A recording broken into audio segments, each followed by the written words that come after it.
নমস্কার, আমি তৃণা। আজ নতুন একটি গল্প নিয়ে হাজির হয়েছি আপনাদের এই গল্প আসরে। আজকের গল্প নারায়ণ গঙ্গোপাধ্যায়ের লেখা নক্রচরিত। নক্রচরিত গল্পে লেখক সে যুগের নিরন্ন মানুষের জঠর যন্ত্রণা, পিশাচ শোষক শ্রেণীর নিখুঁত চিত্র চিত্রায়িত করেছেন। যুগের পরিবর্তন যেমন হয়েছে, তেমন বর্তমান শোষক শ্রেণীর শোষণের আদব কায়দারও পরিবর্তন হয়েছে। আসুন শুনে নেওয়া যাক আজকের গল্প।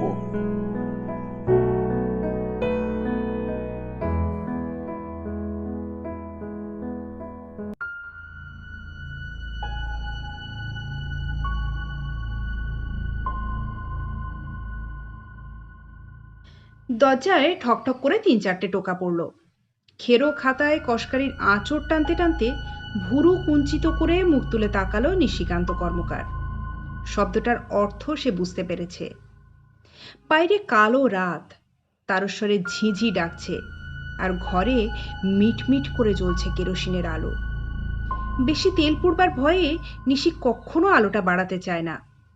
আধা অন্ধকারে কাজ করতে করতে শকুনের চাইতেও সুতীক্ষ্ণ হয়ে উঠেছে তার চোখের দৃষ্টি।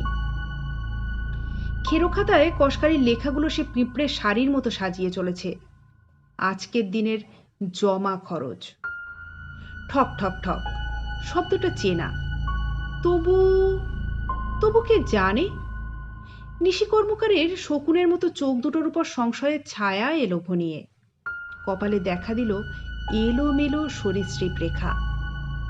বাতির অস্পষ্ট আলোয় ঘরের কোণে বিরিতি লোহার সিন্দুকটার হাতল আর ভারী হবসের তালা দুটো ঝকঝক করে জ্বলছে।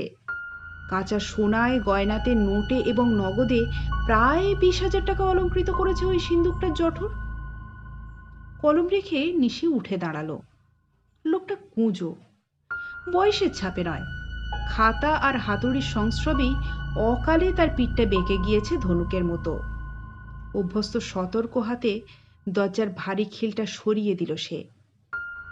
ঘরে ঢুকলো ৪ জন লোক। মুখ চেনা না থাকলে নিশি আকাশ ফাটিয়ে আর্তনাদ করে উঠত। তাদের কারো চেহারাই উজ্জ্বল দিবালোকে দেখবার বা দেখাবার মতো নয়। মালকোচা আটা, মুখের উপর চূর্ণ আর ভূষো কালির বর্ণবিন্যাস চালিয়ে বিকট চেহারাকে আরো বিকটতর করে তুলেছে তারা। হাঁটু পর্যন্ত কাদা, হাতে তাদের তেল পাকানো বাঁশের লাঠি, খুরের মতো ধারালো দীর্ঘ চকচকে হাসুয়া। একজনের মাথায় ভারী একটা টিনের ট্র্যাঙ্ক, আরেকজনের হাতে একটা পুঁটলি, শাড়ি দিয়ে বাঁধা। নিঃশব্দে পিছনের দরজাটা বন্ধ হয়ে গেল। ট্র্যাঙ্ক আর পুঁটলি সামনে নামিয়ে তারা শ্রান্তভাবে বসে পড়ল। ৪ মাইল পথ ছুটে আসতে হয়েছে। ক্লান্তিতে ভারী ভারী নিঃশ্বাস পড়ছে তাদের। ৮-১০টা হাটের গাড়ি তাদের পিছন পিছন আসছিল। একটু হলেই ধরা পড়ে যাওয়া আশ্চর্য ছিল না। যন্ত্রণায় মুখটা বিকৃত করে একজন পায়ের দিকে তাকালো। ইটের ঘা লেগে বেমালুম নোক উঠে গেছে একটা। মাটি মেশানো কালো রক্ত সেখান থেকে টপ টপ করে ঝরে পড়ছিল। নিশি কর্মকার জিজ্ঞাসু চোখে একবার ট্র্যাঙ্ক আর একবার পুঁটলির দিকে তাকালো। আজকের শিকার? সোনাদানা মিলেছে? খুলে দেখো না, গয়না যা পাওয়া গেছে তা ওই পুঁটলিটাতেই। আলোটা চড়িয়ে দিয়ে নিশি পুঁটলি খুলল। একরা সোনার উপর গয়না চকিত আলোর স্পর্শে ভয়ার্ত চোখের মতো উঠল ঝিলিক দিয়ে। রূপোর মল, চুড়ি, ভারী তোড়া ১ ছড়া, সোনার ২ ছড়া হার, বালা, আংটি একটা, পাথর বসানো কানের দুল ১ জোড়া। সেটা স্পর্শ করেই নিশি চমকে হাত সরিয়ে নিল। নরম একটা মাংসের টুকরো এখনো লেগে রয়েছে তাতে, আর সেই সঙ্গে আঠার মতো রক্ত। সময় সংক্ষেপ করার জন্য কান শুদ্ধই ২ জোড়াকে ছিঁড়ে এনেছে এরা। ইস, খুন হয়েছে নাকি? সবচাইতে যে মোটা জোয়ান সেই জবাব দিল। কেউ না বলে দিলেও বুঝতে পারা যায় স্বতঃসিদ্ধ নিয়ম মতোই সে এদের দলপতি। মঙ্গলসুলভ খর্ব নাকের নিচে বেড়ালের মতো অল্প কয়েক গাছা লালচে গোঁপ খাড়া হয়ে রয়েছে। চোখ দুটো এত ঘোলাটে আর নিষ্প্রভ যে হলুদ মাখানো মনে হয়। সমস্ত শরীরটা তার গাঁটে গাঁটে পাকানো, যেন পেশি দিয়েই তৈরি সেটা। নাম তার মদন। মদন তিনটে উঁচু উঁচু বেঢপ আর নোংরা দাঁত বের করে হাসল। না, খুন হয়নি, দিতে চাইনি তাই কেড়ে আনতে হয়েছে। দলের মধ্যে সবচেয়ে ছোট্ট যোগী চুপ করে বসেছিল। রাহাজানির কাজে এই বছরেই সে হাতে খড়ি দিয়েছে। অন্ধকার রাত্রিতে অসহায় পথিকের আর্তনাদ এখনো তার বুকের মধ্যে ঢেউ জাগিয়ে তোলে। হাসুয়ার কোপ যখন হিংস্র একটা হাসির মতো মাথার উপর ঝকমক করে ওঠে, তখন মৃত্যুভীতির বিস্ফোরিত দৃষ্টি সে সহ্য করতে পারে না। তার স্নায়ু এখনো এই নিশাচরের জীবনটাকে সহজভাবে আয়ত্ত করে নিতে পারেনি। যোগী বললে, উফ, কিরকম কাঁদছিল মেয়েটা, এভাবে কেড়ে না নিলেই। মদন হো হো করে হেসে উঠল। হে, সব তোর কাজ নয়, ভুঁইমালির নাম ডুবিয়েছিস তুই। কাল থেকে ঘরে চলে যা, ধামাকুলো তৈরি করগে বরং। মেয়ে মানুষের মন নিয়ে এসব জোয়ানের কাজ করা যায় না। অপ্রতিভ যোগী নীরব হয়ে রইল। সে ভয় পায়নি, কিন্তু সংশয় দেখা দিয়েছে তার মনে। জোয়ানের কাজ, জোয়ানের কাজ কি এই রকম? কৃষ্ণপক্ষের চন্দ্রহীন রাতে ঘুটঘুট করছে চারিদিক। ফাঁকা মাঠের এখানে ওখানে মিশকালো শ্যাওড়ার জঙ্গল। তার সর্বাঙ্গে অজস্র জোনাকি চলছে ভূতের চোখের মতো। তারই মাঝখান দিয়ে গরুর গাড়ির লিক। মাঝে মাঝে জল আর কাদা জমে রয়েছে তাতে। আর শ্যাওড়া গাছের ছায়ার নিচে নিজেদের প্রায় মিশিয়ে দিয়ে বসে আছে আকুল প্রতীক্ষায়। কখন একটা সোয়ারি গাড়ি আসবে সেই পথ দিয়ে এগিয়ে। দূরে মাঠের মাঝখানে একটা বড় আলো দেখা দেয়। ওদের উদগ্র ধমনীতে নামে চঞ্চলতার জোয়ার। মদন সোজা হয়ে উঠে দাঁড়ায়। অন্ধকারের মধ্যেও যোগী দেখতে পায় তার চোখ দুটো বাঘের মতো পিঙ্গল লুব্ধ আলোয় ঝোঁকে উঠেছে, আর হাতের মুঠোয় কাঁপছে হাসুয়ার ফলাটা। আলোটা আশাপ্রদভাবে দপদপ করে খানিকটা এগিয়ে আসে। তারপরেই মরীচিকার বিভ্রম জাগিয়ে অন্ধকারের অথই সমুদ্রে তলিয়ে যায় কালো একটা বুদবুদের মতো। না, আলেয়া। হতাশায় বেঢপ দাঁতগুলো দিয়ে নিচের ঠোঁটটাকে হিংস্রভাবে কামড়ে ধরে মদন। একটা অশ্রাব্য গালাগালি বেরিয়ে আসে তার মুখ থেকে। আজ রাত্রিটাই বৃথা গেল, একশালা গাড়িও কি আসতে নাই রে? ভগবানের এ কি অবিচার বল দেখি। সত্যিই তো, ভগবানের এ কি অবিচার? যোগী বিস্মিত হয়ে ভাবে, আরও একটু বিবেচনা থাকা উচিত ছিল ভগবানের তরফ থেকে। এই যে সারাটা রাত তারা শিকারের সন্ধানে অতন্দ্র হয়ে বসে আছে, মাঠে যত মশা সুযোগ পেয়ে চারপাশ থেকে প্রাণপণে এসে ছেঁকে ধরেছে তাদের। এত কষ্ট আর পরিশ্রমের কোনো পুরস্কারই কি নেই? ভারী ভারী গয়না পরা ৩-৪টে মেয়ে মানুষ শুধু ২-১খানা গাড়ি এই রাত ১:৩০টার সময় তো তিনি ইচ্ছে করলেই পাঠিয়ে দিতে পারেন। জীব সৃষ্টি করেছেন, অথচ তাদের আহার জোগাবার বেলায় এত কার্পণ্য কেন? কিন্তু সাধনায় সিদ্ধি আছেই। একখানা গাড়ি দেখা দেয় শেষ পর্যন্ত। ফস করে একটা মশাল জ্বালিয়ে নেয় মদন। তারপর বিকট একটা চিৎকার করে ওরা আটকে দাঁড়ায় পথ। মশালের লাল আলোয় গরুর বড় চোখগুলো অদ্ভুত ভয়ার্ত মনে হয়। গাড়োয়ানটা লাফিয়ে পড়ে জঙ্গলের দিকে ছুটে পালায়। যাত্রীদের অসহায় কোলাফলে মুখরিত হয়ে ওঠে দিক দিগন্ত। জোয়ানের কাজ, কথাটা যোগী ঠিক বুঝতে পারে না। তার চেতনাকে সজাগ করে দিয়ে নিশি কর্মকার কথা কয়ে উঠল, 12 ভরি রূপো। আর সোনা? মদনের কণ্ঠস্বর উৎকণ্ঠিত শোনালো। সোনা? সোনা কোথায়? কুড়িয়ে বাড়িয়ে 3-4 ভরিও হবে না বোধ হয়। বলো কি? মদন চমকে উঠল। এই হার চুড়ি সব গিল্টি। গিল্টি? মদন বিস্ফোরিত চোখে তাকিয়ে রইল নিশি কর্মকারের মুখের দিকে। সে মুখের একটি পেশিও কাঁপছে না, কেবল কপালের রেখাগুলো সরীসৃপের মতো সর্পিল হয়ে উঠেছে মাত্র। তার মুখ থেকে একটি কথাও পাঠোদ্ধার করা যাবে না, আবিষ্কার করা যাবে না তার মনোজগতের এতটুকুও সংবাদ। অরণ্যের মতোই তার মন দুর্গম আর রহস্যময়। শুধু নিকেল ফ্রেম দেওয়া পুরু কাঁচের চশমার ভেতর দিয়ে তার দৃষ্টি সম্ভব রকমের লোভার্ত হয়ে উঠেছে। নিশি কর্মকার ভুরু কুঞ্চিত করলে, বিশ্বাস হচ্ছে না বুঝি? তাহলে তোমাদের মাল তোমরাই নিয়ে যাও, বদনামের মধ্যে আমি নেই। মুহূর্তে মুষড়ে গেল মদন। নিশি কর্মকার রাগ করলে উপায় আন্ত নেই তাদের। এসব কাজে এমন বিশ্বাসযোগ্য হুঁশিয়ার লোক আর পাওয়া যাবে না। গোলাপাড়া হাটের সে জাঁতরেল মহাজন, শুধু সোনাদানা নয়, ধান চালের আড়ত, কাটা কাপড়ের ব্যবসা। গোলাপাড়া ইউনিয়ন বোর্ডেরও সে প্রেসিডেন্ট। সদর থেকে ছাপানো সব সরকারি খাম আসে তার নামে। তাছাড়া হাবিবগঞ্জ থানার দারোগা ইব্রাহিম মিয়াকে সে যে কি মন্ত্রে বশ করেছে কে জানে। অন্তত পুলিশের হাঙ্গামা থেকে নিশ্চিন্ত। না না, তা বলিনি, তবে এর মধ্যে তবে নেই আর। চশমাটা খুলে নিশি একটা টিনের খাপে পড়ল। অধর্ম আমি কখনো করিনি। পরকাল বলে একটা জিনিস আছে তো, 250 বেশি কিছুতেই হয় না। তা আমি পুরোপুরি 200 টাকাই ধরে দিচ্ছি, নিয়ে যাও। 200? চারজনের স্বরেই নৈরাশ্য ফুটে বেরোলো। কলাইগঞ্জের সাহাদের গাড়ি ধরেছিল তারা। ঐশ্বর্যের দিক থেকে সাহারা বিখ্যাত ব্যক্তি। তাদের বাড়ির মেয়েদের গা থেকে মাত্র 200 টাকার গয়না বেরোলো? ব্যাপারটা বিশ্বাস করা কঠিন। মদন একবার শেষ চেষ্টা করলো। অন্তত 250। আর 1 পয়সাও দিতে পারবো না।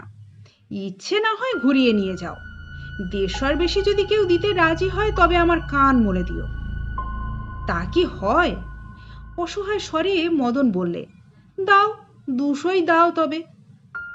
এতক্ষণে নিশি কর্মকার হাসল। তার হাসিটা সস্নেহ এবং স্বর্গীয়। কেন এত অবিশ্বাস বলো তো? তোমাদের এত কষ্টের রোজগার, মিথ্যে প্রবঞ্চনা যদি করি তা কি আমার ধর্মে সইবে কখনো? তাছাড়া পরলোকে জবাবদিহি তো করতে হবে। যথা ধর্ম তথা জয়। অধর্মের রোজগার গোমাংস আর গোরক্ত। বিরস মুখে টাকাগুলো নিয়ে বাইরে বেরিয়ে এলো ওরা। অন্ধকারে মদনের কালি মাখা ভুতুড়ে মুখটা ভয়ানক হয়ে উঠেছে। চাপা দাঁতগুলো একবার সশব্দে কড়মড় করে উঠল তার। নিশি কর্মকারের রুদ্ধ দরজার দিকে সে একবার অগ্নি দৃষ্টিতে তাকালো। বলে, অধর্মের টাকা গোমাংস আর গোরক্ত? শালা বুড়ো শকুন কোথাকার! গিলটি আর আসল সোনা আমরা চিনতে পারি না। ইচ্ছে করছে লোহার বড় হাতুড়িটা তুলে মাথা ফাটিয়ে চৌচির করে দিই ওর। কিন্তু কি করব, বেটা সরকারের পেয়ারের লোক, নইলে একদিন। মদনের কথার ভঙ্গিতে যোগীর হাসি এলো। মদন বুনো ওল, কিন্তু নিশি বাঘা তেঁতুল। আর ওরা বেরিয়ে গেলে আর একবার লণ্ঠনের আলোটা চড়িয়ে দিয়ে নিশি কর্মকার গয়নাগুলোকে পরীক্ষা করল। এখনো যেন নারী দেহের উত্তাপ আর স্বেদের গন্ধ সেগুলোতে জড়িয়ে রয়েছে। কম করেও 1000 টাকার জিনিস। সাহাদের নজরটা যে উঁচু আছে সে কথা মানতেই হবে। কিন্তু অধর্মের টাকা গোমাংস আর গোরক্ত? নিজের কথাটা মনে পড়তেই রেখা জটিল মুখে খানিকটা হাসি প্রকট হয়ে উঠল। অধর্মের সংজ্ঞাটা আলাদা বই কি। চোরের উপর বাটপাড়িকে কোনো আহাম্মকেই অধর্ম বলবে না। রাত্রে নিশির ঘুম ভালো হয় না। এই বহুবাঞ্ছিত অনিদ্রাটা অনেক আয়াস স্বীকার করে তবে আয়ত্ত করতে হয়েছে তাকে। বাতাসের সঙ্গে সঙ্গে বাইরের গাছের পাতা খসখস করে নড়ে, আর বিছানার মধ্যে নিদ্রাহীন চোখ সজাগ হয়ে থাকে সন্দেহের প্রখরতায়। ঘাসবনের ভিতর দিয়ে সাপ চলে যায়। কান খাড়া করে সে অনুধাবন করে তার চলার ক্রমবিলীন শব্দটাকে। ঘরের মধ্যে তরল অন্ধকার, তবু তার ভেতর সে স্পষ্ট দেখতে পায় বড় লোহার সিন্দুকটার ঝকঝকে হাতল আর ভারী হপসের তালা দুটো সতর্ক প্রহরীর মতো জেগে রয়েছে। বুভুক্ষ ইঁদুরগুলো মখমলের মতো ছোট ছোট পা ফেলে ঘরময় ঘুরে বেড়ায়। কিন্তু নিশি কর্মকারের ঘরে কুড়িয়ে খাওয়ার মতো এতটুকু উদ্বৃত্ত অপচয় খুঁজে পায় না তারা। প্রহরে প্রহরে শিয়ালের জয়ধ্বনি চিহ্নিত করে রাত্রিকে। তারপর বাইরের অন্ধকার ফিকে হয়ে আসার আগেই উঠে বসে নিশি কর্মকার। বৈষ্ণব মানুষ, মালা জপ শেষ করে জুড়ে দেয় বেসুরো গলায় কীর্তন। সমস্তটা দিন নানা বিষয়কর্মে সংসারের আবিলতার মধ্যে কাটাতে হয়, তাই ব্রহ্ম মুহূর্তে যতটুকু পারে পুণ্য অর্জন করে নেয় সে। সকালবেলা 1 ধামা খই আর 1 থাবা আখের গুড় নিয়ে এসে দেখা দেয় বিশাখা, নিশির সেবা দাসী। বিশাখা নামটা তারই দেওয়া। ভেক নেওয়ার আগে বিশাখা ছিল হাঁড়ির মেয়ে, নাম ছিল কেষ্টবালা। কিন্তু গলায় তুলসীর মালা পরিয়ে তার সমস্ত দুঃখ কষ্ট দূর করে দিয়েছে বৈষ্ণব তিলক নিশি কর্মকার। আপাতত সে শ্রীরাধার অনুচারিণী এবং নিশির বৃন্দাবন লীলা লীলা সঙ্গিনী। আজও সকালে নিয়ম মতো খইয়ের ধামা হাতে বিশাখার আবির্ভাব হলো। বহুদিন পর নিশি এবার চোখ তুলে তাকালো বিশাখার দিকে। আজ প্রায় 5 বছর ধরে সে এমন করে ওর মুখের দিকে তাকাতে ভুলে গিয়েছে। বার্ধক্য এসে ওকে সরিয়ে নিয়েছে তার জীবন থেকে। কিন্তু এই সকালে বিশাখা সদ্য স্নানের পর চন্দন সেবা করে এসেছে। তেল আর চন্দনের সুগন্ধের সঙ্গে খানিকটা প্রথম সূর্যের আলো ওর মুখের উপর পড়ে ঝলমল করে উঠল। তড়িৎ চমকের মতো নিশির মনে হলো তারই বয়স বেড়েছে, শুধু তারই জীবন গ্রন্থির সমস্ত রস গেছে শুকিয়ে। কিন্তু যৌবনের ভরা লাবণ্যে বিশাখা এখনো টলমল করছে শতদল পদ্মের মতো। এত মধু, এত প্রচুর মাধুরী আজ আর তার আস্বাদন করার অধিকার নেই, সামর্থ্যও নেই। সিন্ধুকে জমানো সোনার তালগুলোর মতোই রূপোর এই প্রতিমাকে সে পাহারা দিয়ে চলেছে। রাজভাণ্ডারে সে প্রহরী মাত্র। হাত বাড়িয়ে খইয়ের ধামাটা নেওয়ার কথা তার মনে রইল না। আজ তোকে ভারী চমৎকার দেখাচ্ছে সখী। সখী মুখ ঘুরিয়ে নিল। নিশির স্তুতিবাক্যে তার দেহে মনে আর আলোড়ন জাগে না আজকাল। বললে, বুড়ো বয়সে রস তো খুব উতলে উঠছে দেখছি। বুড়ো তা বটে, সমস্ত শরীর দিয়ে সে আজ অনুভব করে তার শিরা স্নায়ুগুলোর নিরুপায় পঙ্গুতা। অথচ এককালে গ্রামের কোন সুন্দরী মেয়েটাকে অন্তত 2-1 দিনের জন্য আয়ত্ত করেনি সে? আর এক মুহূর্তে তার নিজের বিশাখাই তার ক্ষমতার বাইরে। অথচ এখন কি অপূর্বই দেখাচ্ছে না বিশাখাকে? হাঁড়ির মেয়ে হলেও রংটা তার ফর্সা। পৌঢ় যৌবনে মুখখানা আজকাল দিব্যি ভারী আর গোলগাল হয়ে উঠেছে। পাকা সিঁদুরে আমের মতো তার গালের রং। পানের রসে পাতলা ঠোঁট টক টক করছে। কপালে ছোট্ট একটা উল্কির দাগ।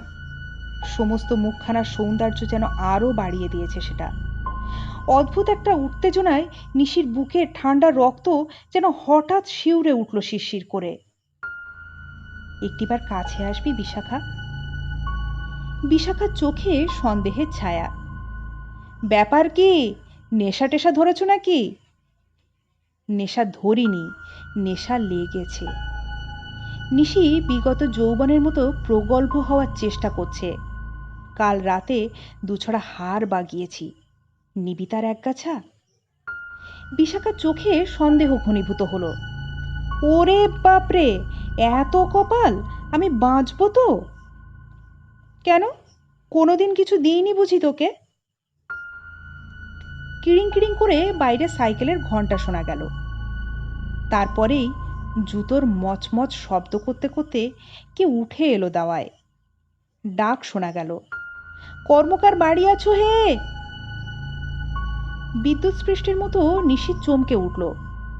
ইব্রাহিম দারোগা এসেছে। বিশাখার গৌর মুখের রঙিন আভা দেখা দিয়েছে।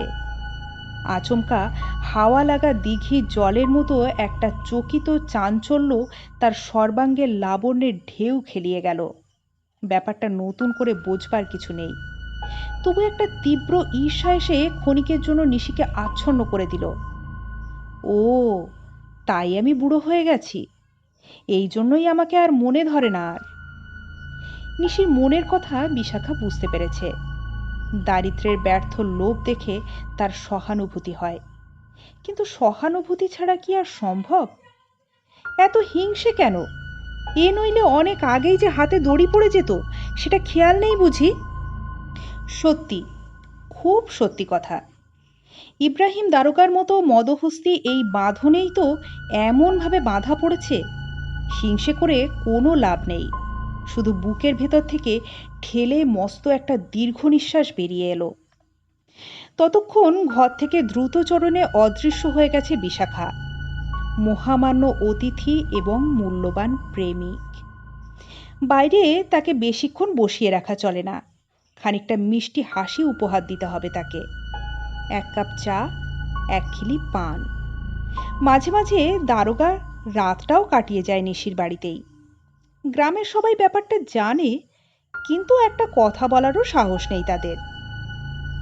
জলে বসতি করে কুমিরের সঙ্গে বিরোধ না করার প্রতিজ্ঞাটুকু অন্তত আশা করা যায় তাদের কাছ থেকে।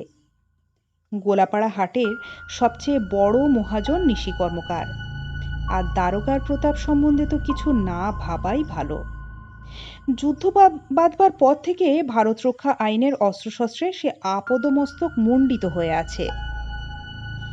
ইব্রাহিম দারোগাকে কিছুটা অপ্রসন্ন মনে হলো আজকে। 3-4টে ডাকাতি হয়েছে তার এলাকায়, অথচ কোনোটারই কোনো কিনারা হয়নি। উপর থেকে সুপারিনটেন্ডেন্টের কড়া অর্ডার এসেছে, এভাবে চললে ট্রান্সফার করে দেওয়া আশ্চর্য নয়। হাতের বেতটা জুতোর উপর ঠুকঠুক করে ঠুকতে লাগলো ইব্রাহিম দারোগা। একটু সামলে চালাও কর্মকার, তোমার জন্য কি আমার চাকরিটা যাবে?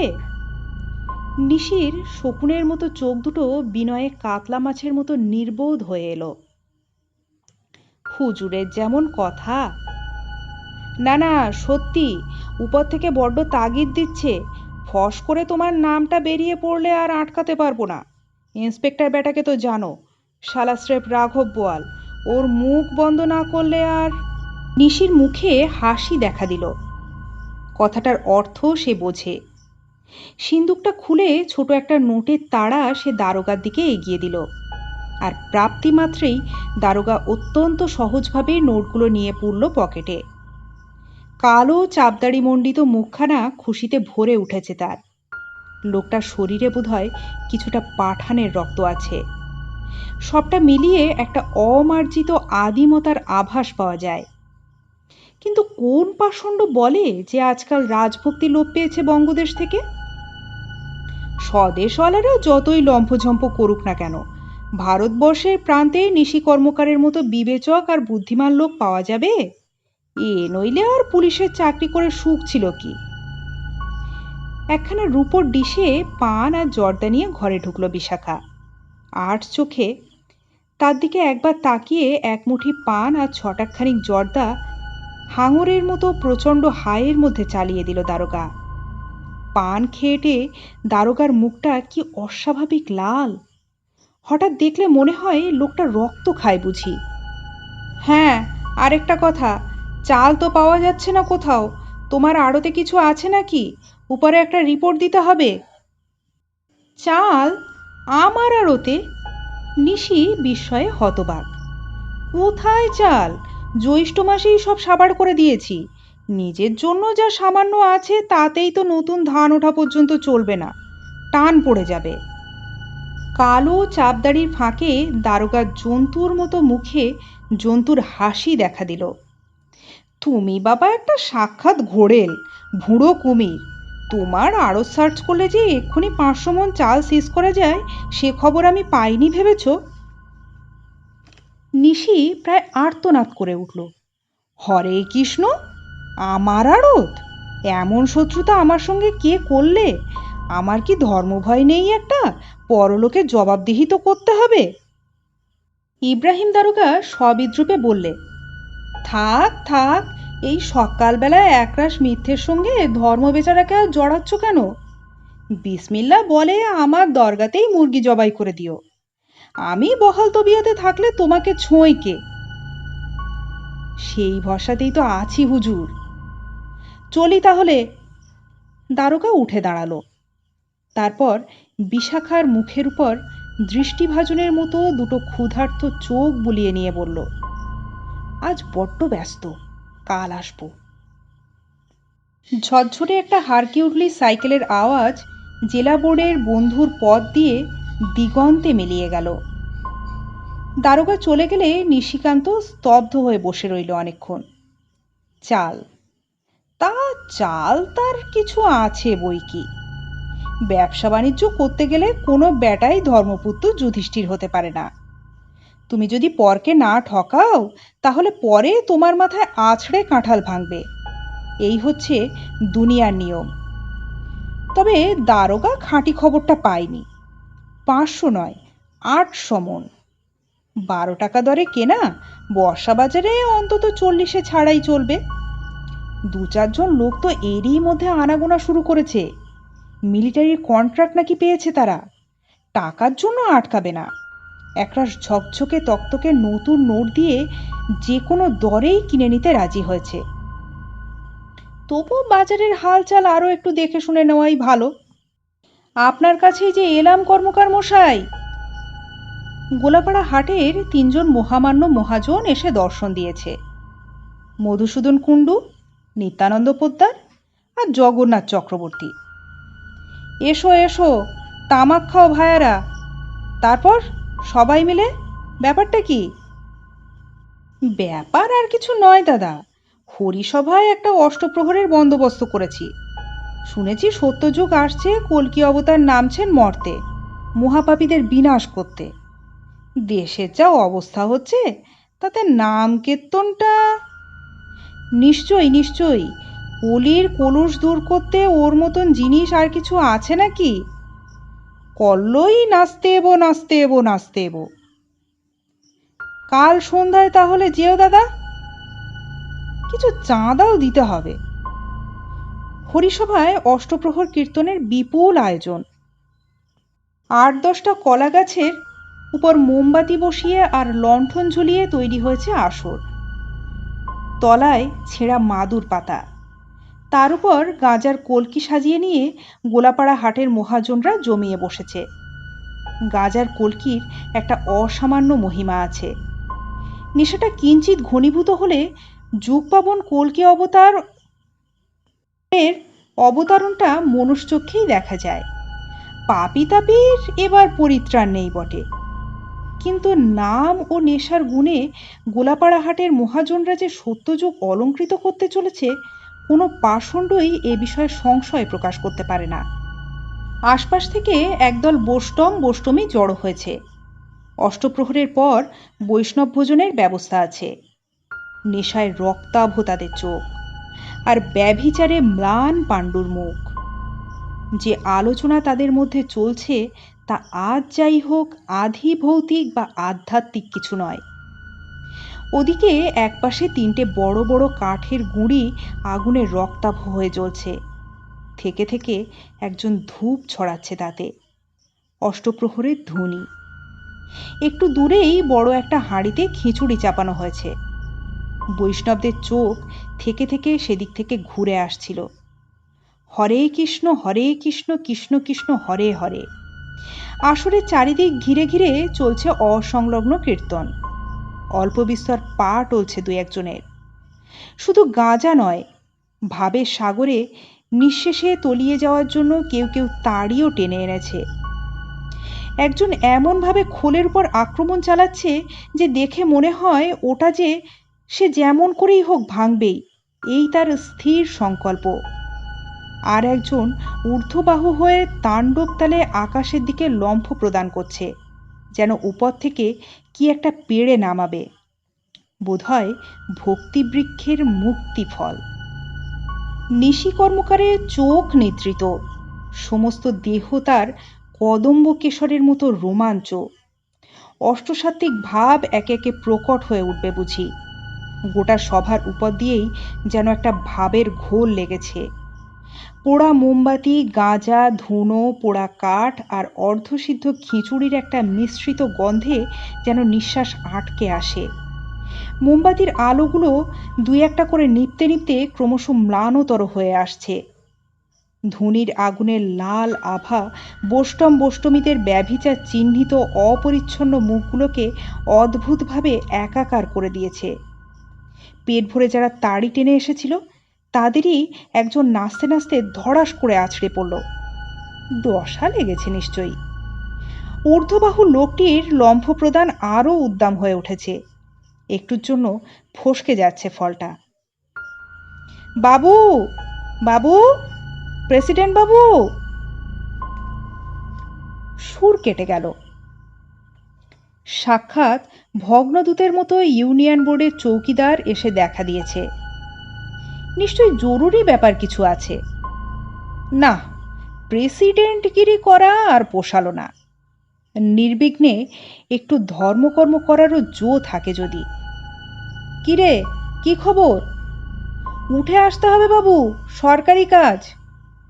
সরকারি কাজ? নিশি একবার ক্ষুব্ধ দৃষ্টিটা আসরের উপর বুলিয়ে নিল। কীর্তন চলতে থাকুক আপনাদের, আমি ঘুরে আসছি একটু।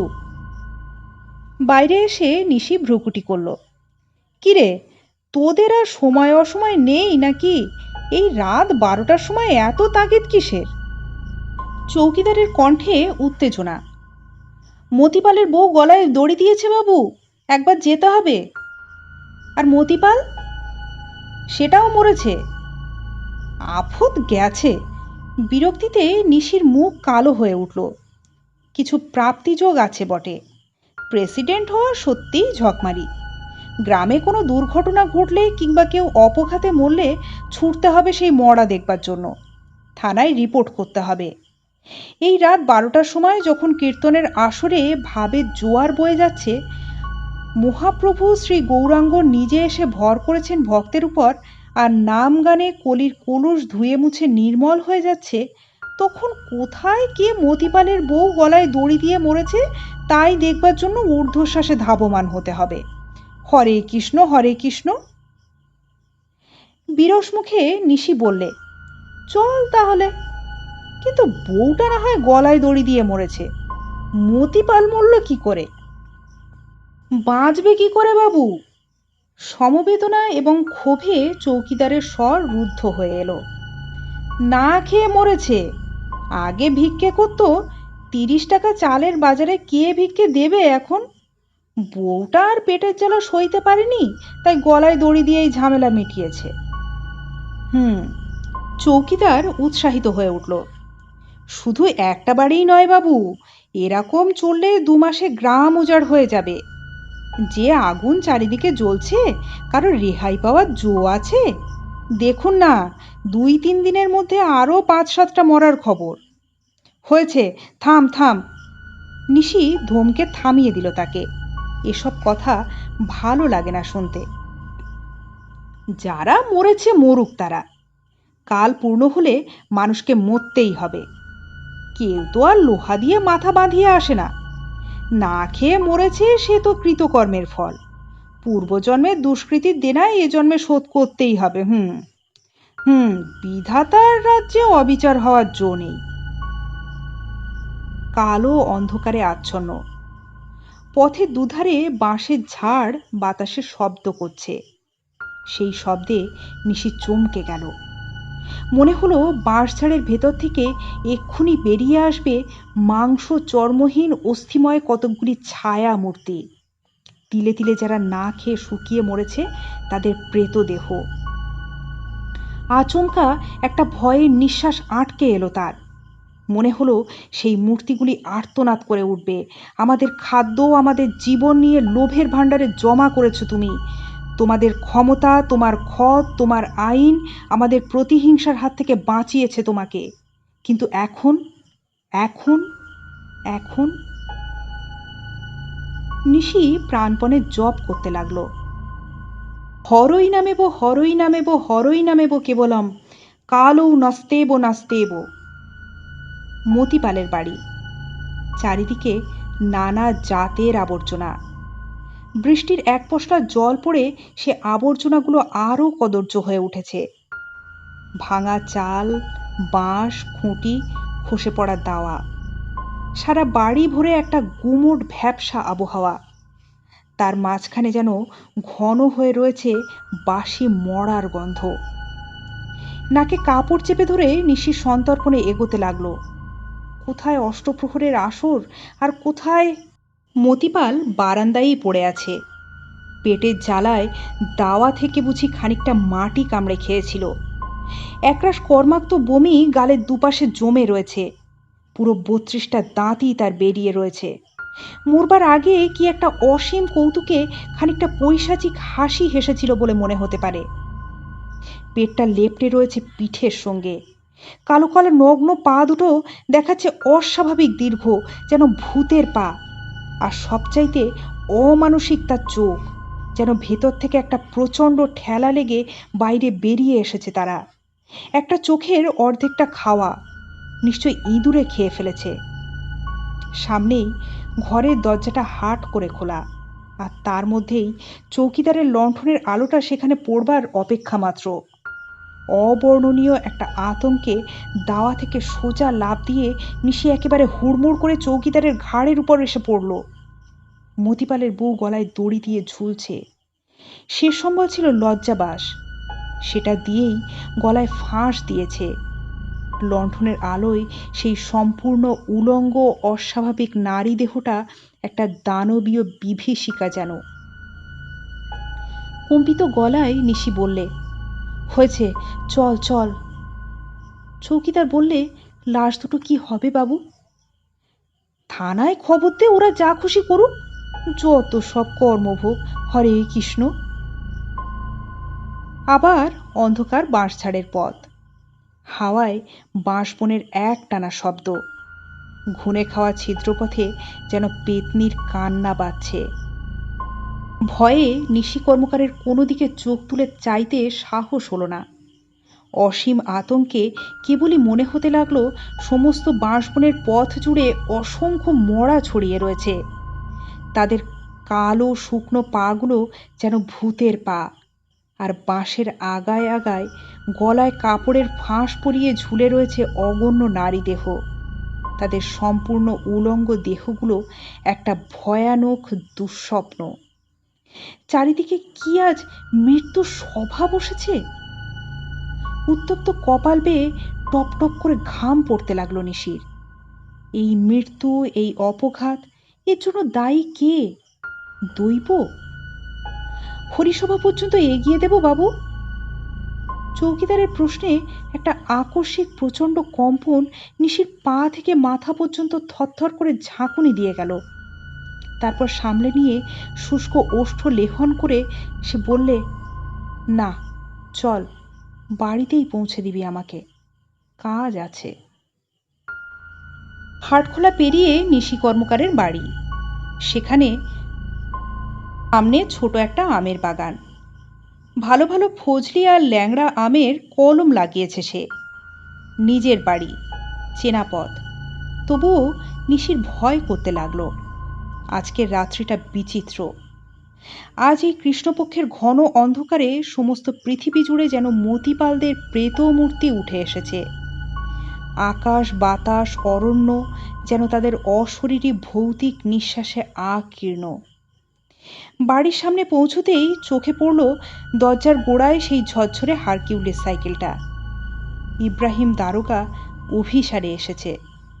শোনা যায় দুটো বিবি আর তিনটে বাঁদি আছে লোকটার, কিন্তু আগুনে ঘৃতাহুতির মতোই তাতে তার নিবৃত্তি নেই। বিশ্বগ্রাসী লালসা যাকে বলে। বিশাখার ঘরের দরজাটা বন্ধ, ভেতরে অন্ধকার। তার মাঝখান দিয়ে চাপা গলায় ফিসফিস আওয়াজ কানে এলো। ক্ষুব্ধ নিরাশ্বাসে একটা দীর্ঘ নিঃশ্বাস পড়ল নিশির। তারও যৌবন একদিন ছিল। নিজের ঘর থেকে লণ্ঠনটা বার করে সেটাকে সে জ্বালালো। তারপর লণ্ঠন হাতে আস্তে আস্তে এগিয়ে গেল তার গোলা ঘরের দিকে। 800 মণ চাল সে মজুত রেখেছে। বর্ষার বাজারে 40 টাকা দরে এই চালটা ছেড়ে দিলে সে শুধু লাল নয়, রক্তের মতো টকটকে লাল হয়ে যাবে। যুদ্ধের দিনকাল, মন্বন্তর যাকে বলে। কিছু যদি করে নিতে হয় তো এই সুযোগ। গোলাঘরের দরজা খুলতেই বাতির আলোয় 800 মণ চালের বিশাল শুভ্র স্তূপটা ঝকঝক করে উঠল, যেন একটা রূপোর পাহাড়। রূপোর পাহাড় বই কি, মন প্রতি যদি 800 টাকা হয় তাহলে 800 মণে। হঠাৎ একটা পচা গন্ধ এলো। এখানেও পচা গন্ধ। ঘরের টিন দিয়ে চুইয়েছে বর্ষার জল। সেই জলের স্পর্শে উপরের চালগুলো পচে গন্ধ বেরোচ্ছে। কি বিভৎস গন্ধ! মানুষের খাদ্য মর্তজননীর শ্রেষ্ঠ আশীর্বাদ। কি বিশ্রী বিকৃত রূপ তার! অন্তত 50-60 মণ যে ন দিবায় গেল, কোনো সন্দেহই নেই তাতে। মুখ দিয়ে বেরিয়ে এলো কাতর একটা খেদুক্তি। এই 2 বৎসরে এমন অপচয়! বর্ষা পর্যন্ত বোধহয় রাখা চলবে না। কালই মিস্ত্রি ডেকে ঘরটা সারিয়ে ফেলতে হবে, আর পচা চালগুলো ফেলে দিতে হবে বাইরে, নইলে ওগুলোর সংস্রবে সবটা চালই নষ্ট হয়ে যাবে। ভাগ্যিস সময় থাকতে তার চোখে পড়েছিল ব্যাপারটা। হঠাৎ নিশির মনে হলো, কেন কে জানে, অত্যন্ত অপ্রাসঙ্গিকভাবেই মনে হলো, ঠিক এই রকম একটা পচা গন্ধই সে পেয়েছিল আর একবার। শিবপুরের হাট থেকে সে ফিরছিল, চোখে পড়েছিল মাঠের মাঝখানে একটা গলিত গরুর দেহ আগলে বসে আছে একটা ঘেও কুকুর। চারদিক থেকে শকুনেরা উড়ে উড়ে সেই মরাটাকে ঠোকর মারার চেষ্টা করছে, আর কুকুরটা অস্বাভাবিক প্রচণ্ড চিৎকার করে ক্ষুধার্ত শকুনগুলোকে তাড়িয়ে বেড়াচ্ছে। আজকের গল্পটি এই পর্যন্তই। শীঘ্রই ফিরে আসছি নতুন কোনো গল্প নিয়ে আপনাদের এই গল্প আসরে। আজকের গল্প ও গল্প পাঠ যদি আপনাদের ভালো লেগে থাকে, তবে লাইক, শেয়ার ও সাবস্ক্রাইব করতে ভুলবেন না যেন। কারণ গল্প আসরকে আরও জমজমাট করে তুলতে প্রয়োজন সকল শ্রোতা বন্ধুর উপস্থিতি। আর ততক্ষণ সুস্থ থাকবেন, ভালো থাকবেন সকলে, এই প্রত্যাশা রাখি। নমস্কার।